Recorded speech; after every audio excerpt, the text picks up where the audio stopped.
bonjour, les abonnés Color Builders de Orifil. Me voilà, pour la première fois, je fais une vidéo qui sera diffusée en réseau privé.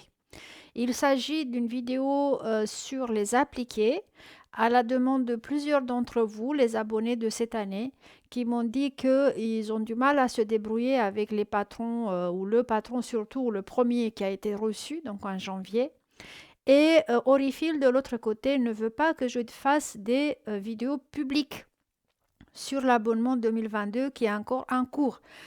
Leurs patrons sont encore protégés par un petit secret, on va dire. Donc, si vous me voyez, c'est que vous avez reçu un mail avec un lien qui vous permet l'accès à cette vidéo. Et ça doit rester entre nous. Voilà. Donc, comme on a reçu déjà deux patrons avec deux boîtes Orifil, on a reçu le patron du Frangipanier en janvier et on a reçu le patron de Stinking Corpse Lily, ce qui veut dire en français, si vous avez lu la description du patron, cadavre en putréfaction. Hein. C'est expliqué pourquoi cette fleur a ce nom-là, parce qu'elle pue vraiment et c'est dans son intérêt de survie, cette puanteur. Mais sinon, c'est la plus grande fleur au monde. Elle pèse 12 kilos jusqu'à 12 kilos et elle est sublime. Mais on ne peut pas l'approcher, quoi. Voilà, ça c'est une autre histoire. Mais l'appliqué ne va pas puer. Donc du coup, on peut la transformer en appliqué, cette fleur puante. Et je vais vous montrer ce que ça veut dire appliquer raw edge. Raw edge en anglais signifie bord cru. Donc le tissu coupé comme tel. Les bords ne sont pas retournés, ne sont pas surjetés, ne sont pas sécurisés du tout, sauf le hit and bond qui est collé sur l'envers du tissu. Alors, par rapport aux fiches qui viennent avec un fond gris pour les fleurs, moi j'ai choisi d'utiliser un fond grunge et je vais jouer sur des tons de beige. Pour le frangipanier, puisque les fleurs sont blanches, j'ai choisi un grunge, un beige un peu plus foncé, c'est le numéro 436 dans la boutique.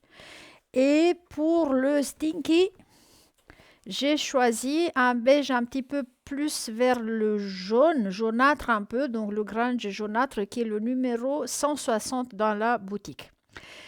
J'ai coupé 6 carrés pour chaque tissu.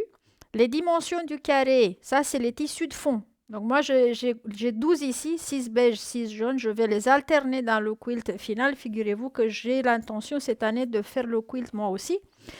Et la dimension du carré est donnée pour 14 inches. Moi j'ai coupé 14 inches et demi. La largeur d'un tissu patchwork étant de 44 inches, il va vous permettre de sortir 3 carrés dans la largeur. Donc, il vous faut en gros 75 cm de chaque pour faire tout votre quilt. Voilà. Donc, j'ai ici 6 carrés de 14 inches et demi d'une couleur, 6 carrés de 14 inches et demi pour l'autre couleur. Pourquoi j'ai laissé une réserve de demi-inch?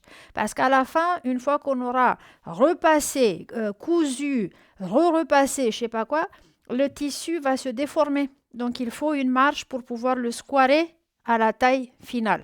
Donc, je vous recommande de ne pas couper 14 inches comme dans le patron, mais 14 inches et demi pour chaque carré. Et on va commencer avec le frangipanier. Pour moi, le raw edge appliqué est le plus facile. Je sais, il y a d'entre vous qui disent que, oulala, mais de quoi tu parles? Au fait, le raw edge appliqué est un excellent consommateur, tueur des chutes. Ce que vous voyez là, c'est un sac où j'ai ramassé toutes mes chutes unies. C'est avec des unis qu'on va travailler surtout cette année pour Color Builders. C'est pourquoi j'ai préféré mettre le tissu de fond en grunge. Et donc pour le frangipanier, il nous faut du blanc, du vert et de l'or. Alors j'ai préparé mon sac qui contient toutes sortes de couleurs d'unis, mais c'est que de unis ici, hein, de tout fabricant. J'ai pas mal de blancs comme vous voyez, des plus grandes, des plus petites, on verra lesquelles. J'ai des nuances de vert, j'ai des nuances de jaune, de l'or, de rose, de tout ce que je veux, j'ai ici. Après, j'ai besoin du patron, bien sûr. J'ai besoin du hit and bond Et j'ai préparé mon carré de 14 inches et demi sur 14 inches et demi et une petite planche de repassage. C'est tout ce qu'il me faut pour travailler ce patron. On va feuilleter le patron maintenant, d'accord, pour que je vous explique un peu. Sur la première page, sont données donc les dimensions du bloc, les dimensions du quilt, un peu de tout ce qu'il nous faut comme... Donc ici sont énumérées les méthodes de l'appliquer. Vous pouvez, si vous voulez, faire du appliquer retourné. Moi, je ne suis pas très fan, il faut le faire à la main. Et comme vous savez, je n'aime pas trop m'éterniser sur le patchwork à la main. Après, donc les quantités de tissu, voilà, vous voyez, c'est que des bandes de 12 cm. Grosso modo, c'est des bandes Jelly Roll. Voilà, en gros. Il nous faut des ciseaux, de fer à repasser. Ici, c'est un passage en revue, si vous voulez, de tous les gabarits qu'on va trouver à l'intérieur de notre patron. Et puis, je l'ai lu un peu à l'avance, bien sûr, parce que sinon, je ne suis pas sérieuse. Et j'ai vu qu'en effet, ils nous disent qu'il faut... Voilà la fleur, ce qu'on doit avoir. C'est ça qu'on doit appliquer. Et ici, c'est un blanc et noir. Ça s'appelle un diagramme. Généralement, tous les patrons d'appliquer Raw Edge sont accompagnés par ce diagramme. Et vous verrez à quoi ça sert d'avoir le diagramme sous les yeux. C'est pour savoir où placer les différentes pièces de notre appliqué. Ici sont les gabarits. Vous voyez, ce n'est pas des grandes pièces. Hein. En fait, ça va être très facile à découper. Et puis, ils nous disent, ça c'est les pétales des fleurs et ça c'est les feuilles. Ici, c'est du blanc. Ici, c'est du vert. Et les petites étoiles, en fait, c'est les centres des fleurs qui doivent être jaune doré. Okay. Et puis, vous allez vous demander pourquoi on a ça. De nouveau, les gabarits, les mêmes, mais c'est marqué reverse. Ben oui, parce qu'en fait, c'est avec ça qu'on va travailler. Vous pouvez tout à fait employer les premiers. Mais puisque ça, c'est pour les needle turn appliqués où on n'utilise pas du hit and bond. On copie exactement ça avec une petite marge de couture autour. Et c'est dans cette position-là qu'on va appliquer sur le tissu de fond. Quand on utilise du hit and bond, il va être appliqué sur l'envers de notre tissu, ce qui nous fait obligés d'utiliser les gabarits en miroir. Et puisqu'ils ont pensé que pas tout le monde saura se débrouiller, retourner un PDF en miroir, ils l'ont déjà préparé. Donc là, si vous allez faire comme moi le raw edge appliqué avec hit and bond, vous allez utiliser les reverse gabarits.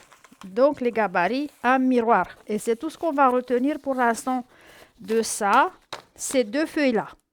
Donc ces deux feuilles-là avec les gabarits en miroir, je vais les utiliser pour transcrire les contours et les numéros sur du hit and bond. J'ai ici mon rouleau de hit and bond côté papier vers moi. On va écrire sur le côté papier et puis je vais glisser mes gabarits juste en dessous.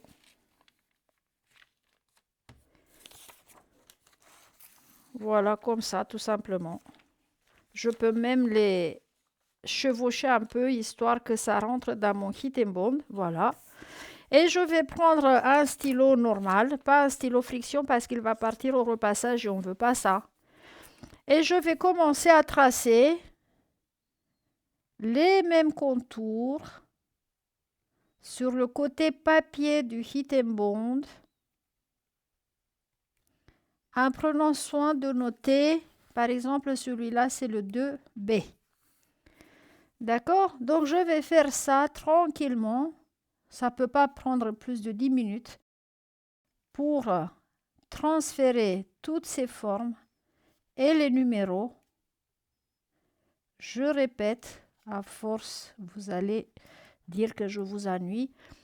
Et les numéros sur le papier, le côté papier du hit and bond. Voilà, j'ai donc tout recopié. J'ai changé de stylo souvent parce que le mien, il bavait. Je voulais juste vous montrer pour la pièce numéro 1A, qui est le centre des fleurs. C'est marqué en petite parenthèse ici, x3. c'est-à-dire qu'il faut la recopier 3 fois. C'est ce que j'ai fait, donc je l'ai recopié sur mon Heat and Bond. Ici, j'ai 3 petites étoiles, voilà. Et puis maintenant, on va voir. Donc, sur la première page du patron, on a là le décryptage de code couleur. Donc, on voit que la lettre E, c'est pour un vert moyen, la lettre D pour un vert foncé, la lettre A, c'est pour la couleur or ou jaune ou ce que vous voulez mettre comme centre de fleur. C, c'est le gris clair, c'est la lettre C, et le B, c'est le blanc. Alors, transposer sur ma feuille ici, ça veut dire que tout ça, ici, j'ai que des lettres B, tout ça, ça va aller sur du blanc. Donc, pour faire simple, je vais chercher un coupon de blanc qui est assez grand pour que tous mes dessins rentrent dessus. Et puis, je vais thermocoller d'emblée tout d'un coup. Donc, je vérifie bien qu'il n'y a que des B. Et sur cette page-là, j'ai bien l'impression que j'ai que des B. Après, si vous n'avez pas un seul coupon, vous pouvez découper individuellement et coller sur un... Par exemple, si vous avez des petits, comme ça, disons. Vous collez sur un petit peu plus grand que le contour. Vous thermocollez et c'est après que vous découpez pile sur la ligne. Si vous avez un grand comme moi, vous faites tout d'un coup. Voilà. Donc, récapitulons jusque-là. Le carré de fond 14 inches et demi. Transposer, transcrire les contours du papier patron sur le côté papier du Heat and Bond. Thermocoller les couleurs d'emblée. Par exemple, le blanc, je peux le thermocoller parce qu'il y a une seule nuance de blanc sur un seul coupon. Si j'ai plusieurs petits coupons, je vais découper d'abord les formes, je vais les thermocoller et c'est après que je découpe le tissu. Avant de thermocoller, je repasse bien mon tissu. Voilà, je peux employer de la vapeur. Je sépare mes blancs et je vais essayer d'économiser un max de Heat and Bond. Je vais le mettre ici, c'est côté colle. Je ne sais pas si vous voyez à la caméra, mais ça brille. Donc ici, c'est côté colle. Donc je le mets là et je vais thermocoller. Alors, moi j'ai du blanc, l'endroit, l'inverse, c'est pareil. Si j'ai un faux uni qui a un envers et un endroit, le côté colle du Heat and Bond doit se trouver sur l'envers du tissu. Donc là, je vais considérer que je suis sur l'envers du tissu.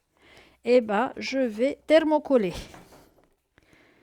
Sans vapeur, comme je vous ai toujours dit, si on met de la vapeur, la colle va dissoudre et du coup, on perd la qualité collante. Maintenant, je peux enlever l'excédent. Je n'ai plus besoin du blanc et je vais commencer à découper tout autour de mes formes là.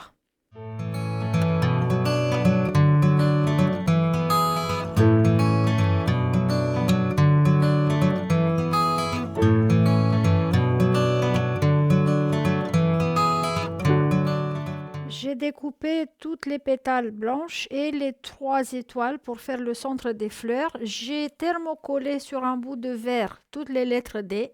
J'ai trouvé un bout de verre qui pouvait contenir les 4 formes D. Par contre, pour le verre moyen, la lettre E, j'ai que comme ça bande Jelly Roll. Donc, ce que je vais faire, je vais les sortir individuellement, une par une. Voilà, et je vais les thermocoller individuellement sur ma bande, comme ça. Et après, il me reste juste à trouver 2 petits bouts de gris clair pour découper ces 2 formes-là. Et puis, je vais vous montrer comment on utilise, une fois qu'on a découpé toutes les formes, comment on les utilise pour les coller sur notre bloc. J'ai fini tout mon découpage. J'ai rangé toutes les pièces dans l'ordre alphabétique déjà A, B, C, D, E. Et après, dans l'ordre de leur entrée dans le terrain de jeu, donc 2, 3, 4, 5, 6, voilà, tout est retourné, les pièces sont retournées. Ici, il y a le tissu et sur leur dos, il y a le numéro. Et comme ça, je sais quand je dois les chercher. Voilà, je le trouve facilement. Tous les restes, parce que j'ai plein de restes ici, j'ai rien jeté, surtout le blanc et le jaune, parce que les tissus qui restent sont déjà thermocollés et je vais les utiliser pour la rafflesia, donc la fleur du mois de février, pour faire les confettis. Si vous avez déjà vu le patron, cette fleur est tachetée de blanc et de jaune.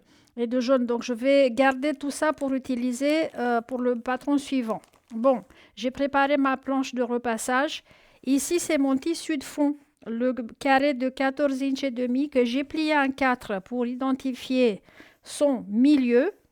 Et puis maintenant, on va commencer à placer nos éléments de appliquer. Je prends le diagramme qui est coloré et je vais le centrer un peu sur mon tissu pour voir un peu par où mes éléments doivent se trouver. Et je vois que par exemple le 13B est conforme, non le 12B, pardon, où est-ce qu'il est 12B, ici, qui est la première pièce à appliquer, doit se retrouver par là. Donc le patron nous dit, pour la floraison 1, placez les pièces dans l'ordre suivant. 12B, 13B, 14B, 15B, 16B. Je vais chercher déjà du 12, 13, 14, 15, 16. Voilà, ici. Et je sais que le 12 doit se trouver ici. Voilà. Donc, j'enlève mon papier et je décolle mon Heat and Bond. Et du coup, ma pièce sera renversée, comme ça. Voilà. Donc, elle se trouve carrément au milieu de mon appliqué. Je ne repasse pas encore. Le numéro 13, ici dans la photo, elle vient chevaucher mon numéro 12.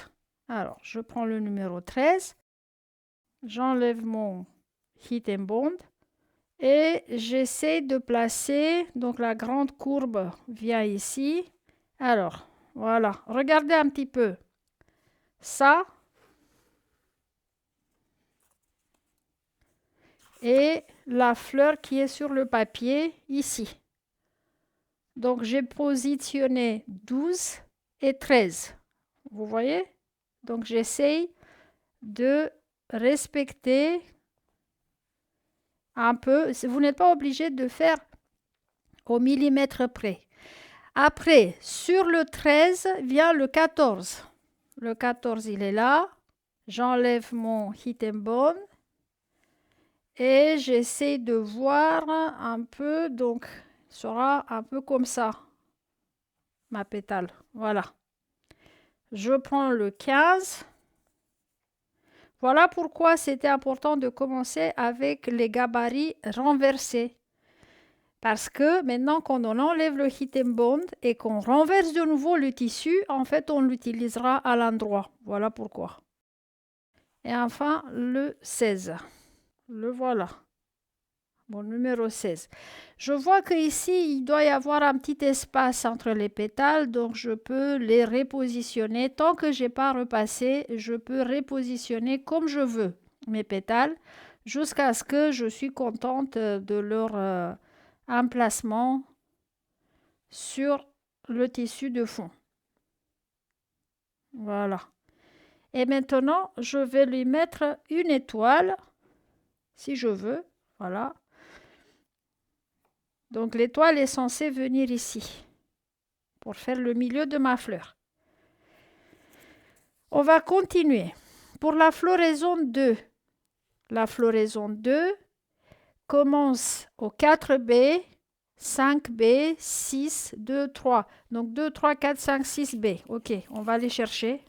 La floraison numéro 2 vient chevaucher, donc c'est au-dessus de la première. Et ça commence par le 4B, vous voyez, qui est placé sur les deux, 12 et 16B. Donc je vais chercher mon 4B qui est là. et je dois le positionner de manière à ce que il vient ici, chevaucher les deux. Voilà. Après, 5B. 5B vient chevaucher un peu comme ça. Le suivant, c'est le 6B qui vient chevaucher ici, comme ça. Le suivant, c'est le 2B. Le 2B, il est comme ça. Et enfin, le 3B avec son étoile au milieu. C'est-à-dire, vous laisserez un petit espace entre les pétales, ici, vous voyez, mais pas plus grand que l'étoile qui va fermer la fleur. Sinon, vous allez voir le tissu de fond. Et ça, c'est pas très, très joli. Donc, tant que vous n'avez pas repassé, vous pouvez toujours manipuler les fleurs de manière à obtenir un positionnement qui vous plaît et qui ne doit pas être obligatoirement au millimètre près que celui-là dans la photo. Voilà mes deux premières fleurs. Et on va passer à la floraison numéro 3. Pour la floraison numéro 3, ils disent 17, 18, 19, 20. Sauf qu'ici, il y a une erreur dans le patron. On n'a pas de 21B et 22B, on a 21 et 22C, c'est du gris. Donc on commence par les pièces gris, qu'on les chevauche un peu comme ça, à savoir que donc ici j'ai un droit et un vert parce que j'ai pas eu du gris uni et j'ai utilisé un gris à pois qui doivent entrer sur le 2, sous le 2B.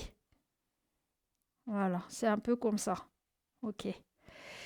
Et après, on va continuer avec les autres 17, 18 et 19. Je vais chercher d'abord le 17 qui va aller comme ça sous le gris.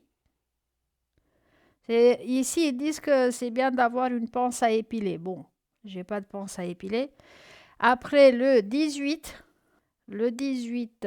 doit être comme ça. Donc tout va sous le gris maintenant. Et le 19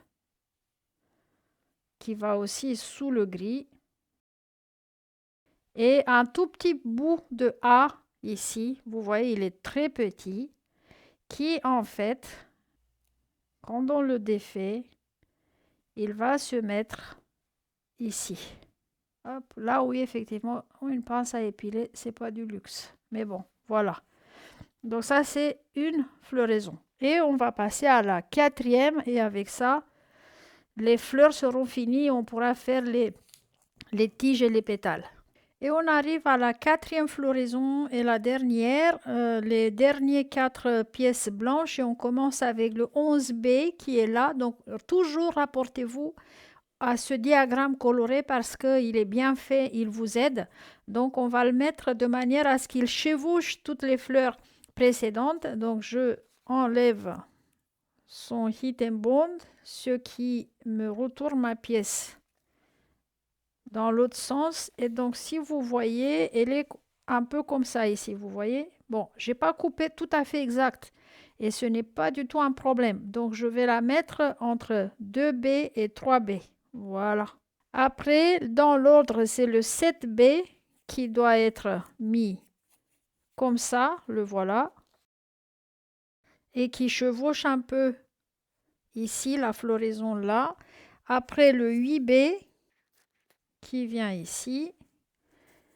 Dites-vous que vous êtes quand même libre, malgré le diagramme, de positionner les pétales à votre guise. Donc, ce n'est pas obligatoire de faire exactement pareil. Il n'y a pas mort d'homme si votre fleur aura un look un tout petit peu différent du diagramme. Et la 3e et dernière étoile qui viendra fermer le trou ici de cette fleur-là. Et on va commencer à placer la tige et les feuilles. Hop! Bon, la tige et le 24B, c'est du vert foncé. C'est un petit rectangle vert. Et il faut le glisser sous la première floraison comme ça. Voilà. Et la tige est posée. C'est pas plus compliqué que ça. Après, on doit mettre le 29E. Donc, me réfère déjà, je peux me référer tout simplement au diagramme. Donc, 29E, c'est ici. C'est un autre vert. Et je vais le glisser de manière à ce qu'il a donc le gros de la pétale ici et une pointe en bas et je vais le mettre sous les pétales. Et je peux même la repositionner si je veux. Voilà. Le 28 et il est là. Donc c'est 28 et c'est ici. Alors, on va regarder le diagramme. Donc on voit qu'il est comme ça, sous cette pétale-là. Donc on va le glisser en dessous. Après, on a le 27E. On arrive à des feuilles composées. On a le 27E. Alors, on va regarder comment qu'il doit être. Donc, il doit être comme ça, un peu plus haut sous nos pétales. Et il est composé du 23D en même temps. Hop, ce petit bout de vert foncé. Donc, je regarde comment je dois positionner le vert foncé et je le glisse légèrement sous, voilà, sous l'autre vert, l'autre nuance de vert. C'est un jeu de patience et surtout n'éternuez pas à cette phase-là parce que si vous éternuez, tout va s'envoler. On a encore deux feuilles. Donc, on a ici une feuille composée de 31E et 26D. 31E. Alors, le 31E, il doit aller comme ça. Donc, c'est tout à droite ici. Donc, je soulève ces pétales-là et je glisse ma feuille ici. Et il nous faut le 26D. Pardon, 26D. Alors, on va regarder comment qu'on va mettre le 26D. Donc, il va aller ici, comme ça. On a à poser la dernière feuille qui est composée de le chiffre 30E et 25D. Donc, je vais les placer comme dans l'image.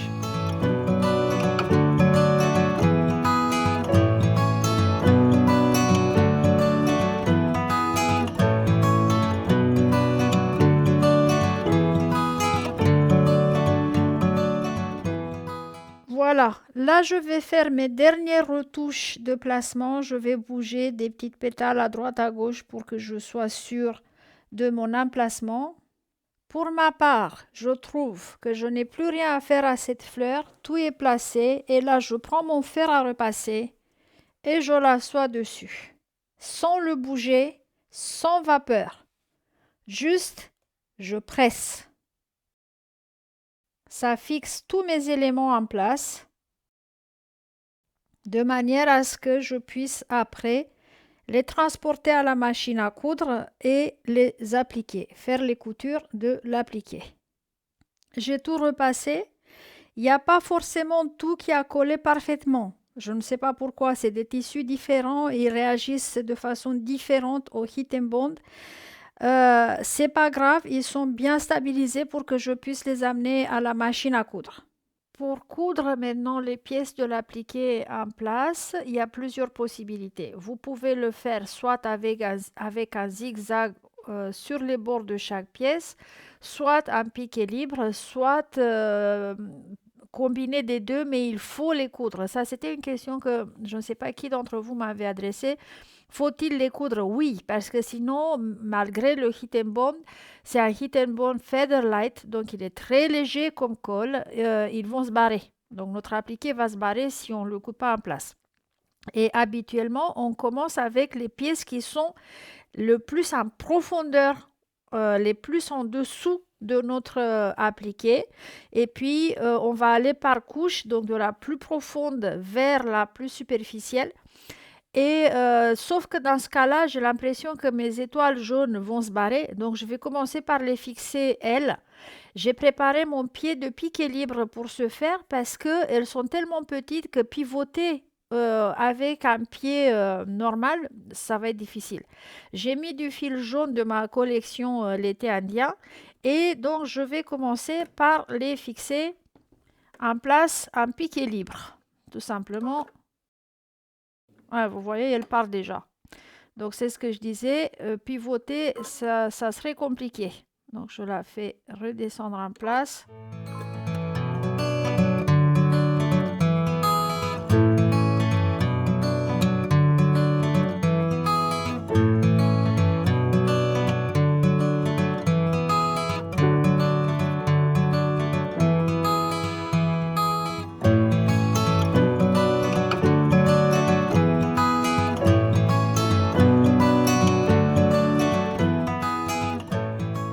Voilà, ça c'est pour le milieu. Et donc pour l'instant, je vais faire la même chose pour mes 3 étoiles au milieu. Je vais les fixer en piqué libre. Là, j'ai changé de pied, j'ai mis un pied zigzag et j'ai choisi le point zigzag que je veux le faire petit. Donc la largeur 2 mm et la longueur 1 mm. Et je vais commencer par les verts foncés, ceux-là. Donc, d'abord la tige, parce que c'est une ligne droite et ça me permet de vérifier mon point. Voilà. Bien sûr, j'ai mis un fil vert.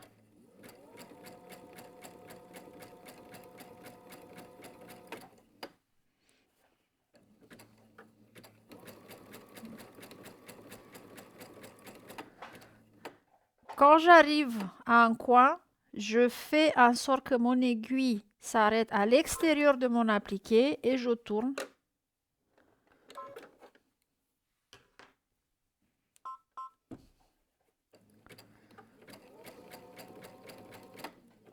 Hop, à l'extérieur et je tourne.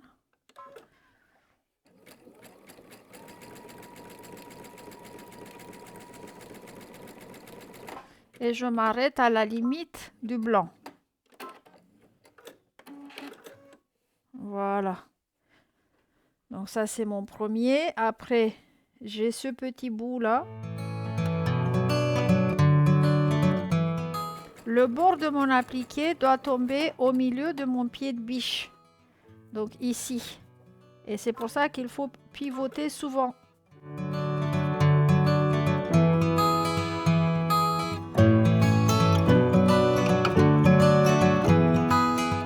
Voilà. Et j'ai encore ces 2 pièces vertes que je vais faire pareil.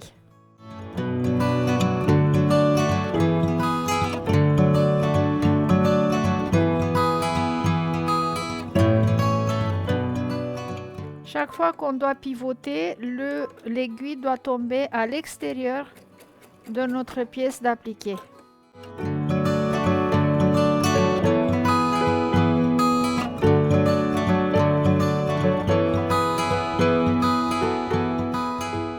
Voilà. Maintenant, on va changer de couleur pour fixer la couche suivante qui sont les feuilles vert moyen, là.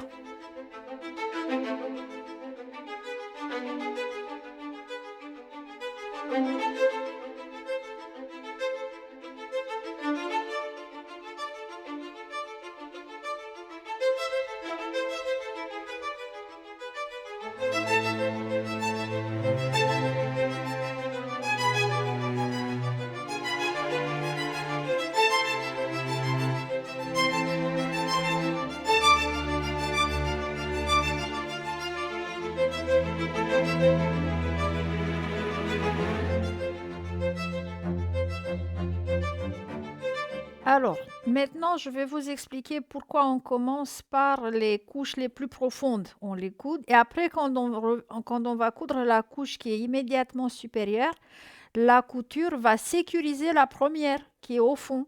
Et donc, on va comme ça, de couche en couche, et chaque couture qui vient se poser sur l'appliqué va sécuriser celle qui est en dessous. Donc voilà. Après, moi, je fais ici un pas supplémentaire. Vous êtes libre de le faire ou pas. pour ces grandes feuilles, avant de changer le fil, j'ai changé le pied de biche, j'ai encore mis le pied de piquet libre parce que je voudrais faire un petit peu de nervure comme ça pour leur donner un peu de vie à ces feuilles-là. Et donc, je vais commencer là où la couture sera à la fin sécurisée par l'appliqué du blanc.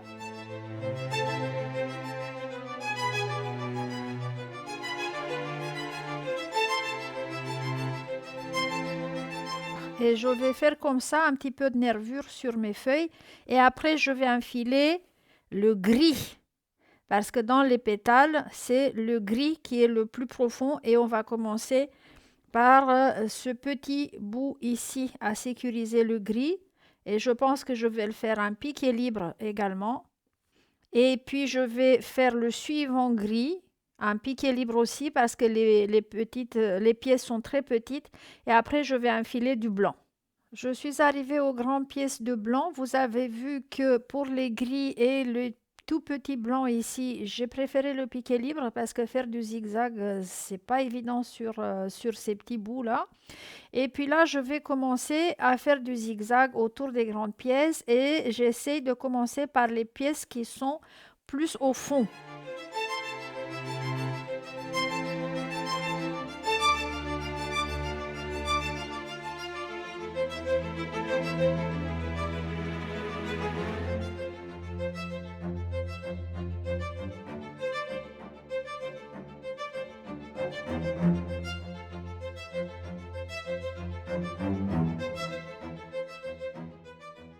Et là, voilà fini. Pour ma part, vous avez bien vu, j'ai utilisé tant le free motion que le zigzag pour faire l'appliqué. Faites comme vous voulez. Vous pouvez faire que du free motion juste autour des bords. C'est du raw edge appliqué. Donc au lavage, il y aura des petits fils qui vont s'effilocher. C'est le but. Donc il ne faut pas être inquiète par rapport à ça. Ça donnera du relief et de la structure. On parle d'une fleur, donc normalement, ça doit être quelque chose de vivant. Quand j'ai fini les coutures, j'ai donné un beau coup de repassage à la vapeur sur l'envers et aussi sur l'endroit. Et mon bloc est terminé. Je ne vais pas squarer avant le mois de décembre, quand je vais finir le 12e bloc. Et on va tout squarer à la fin quand on est prêt à les assembler. Donc là, vous le laissez comme tel. Il va s'effilocher sur les bords probablement au fil du temps. C'est pas grave, c'est pour ça qu'on ne le square pas maintenant. Donc on ne va pas couper le tissu de fond. Je vais vous montrer le deuxième bloc après la vidéo Orifil du mois de février parce que là j'y fonce, je dois commencer l'autre vidéo. Et on va se balader ensemble tout au long de l'année dans les blocs. Ne vous inquiétez pas, on a 12 mois pour les faire. Donc même si je ne vais pas vous montrer le deuxième appliqué tout de suite, il n'y a pas de souci, on a le temps. Voilà donc la première vidéo Refill Color Builders Flora diffusée en privé. Gardez-le pour vous. Voilà, merci et à bientôt.